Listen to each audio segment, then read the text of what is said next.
جب کوئی بوڑھا گناہگار میرے در پر روتا ہوا آئے، جس کے نامہ اعمال میں کوئی بھی خوبی نہ ہو، ساری زندگی بغاوت میں گزار دی، شباب کا نشہ تھا، جوانی کا غرور تھا، دولت کی مستی تھی، برادری اور پارٹی کی ترنگ تھی،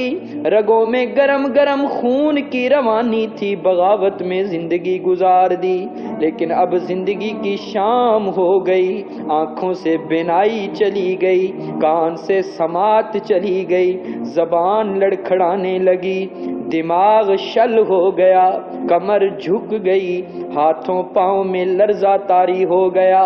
بالوں میں سفیدی اتر آئی، بیماریوں نے یلغار کر دی، معدہ کچھ ہضم نہیں کرتا، اور سب سے بڑا المیہ یہ ہے کہ جیب خالی ہو گئی، اولاد پرواز کر گئی، لوگوں نے بھی نگاہیں پھیر لی، ساری دنیا سے ٹھکرایا ہوا یہ بوڑھا نشان عبرت بن کر جب اللہ تعالیٰ کے در پر آتا ہے اور خالی ہاتھ آتا ہے، اللہ تعالیٰ کے حضور آ کر اشک بہاتا ہے کہ تنگ دستی کے جو عالم میں گھبراتا ہوں، یہ بھی کسی کی قسمت ہوتی ہے کہ وہ اپنے در پر بلا لے، تنگ دستی کے جو عالم میں گھبراتا ہوں، پر درے غیر پہ جاتے ہوئے شرماتا ہوں، ہاتھ پھیلانے میں محتاج کو غیرت کیسی، شرم اتنی ہے کہ بندہ تیرا کہلاتا ہوں، الہ العالمین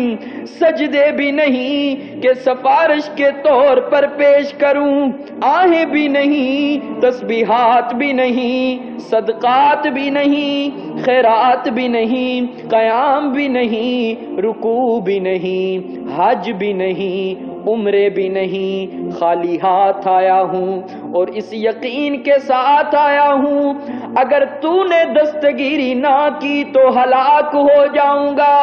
دیکھ اب دنیا میں کوئی رشتہ باقی نہیں رہا، سارے تعلق ٹوٹ گئے، سارے رشتے چھوٹ گئے، اب تیرے در پر آیا ہوں سوالی بن کر، ہارے ہوئے جرنیل کی طرح۔ رب العالمین نے فرمایا کہ اے میرے پیغمبر، بہت اچھی طرح جانتا ہوں اسے،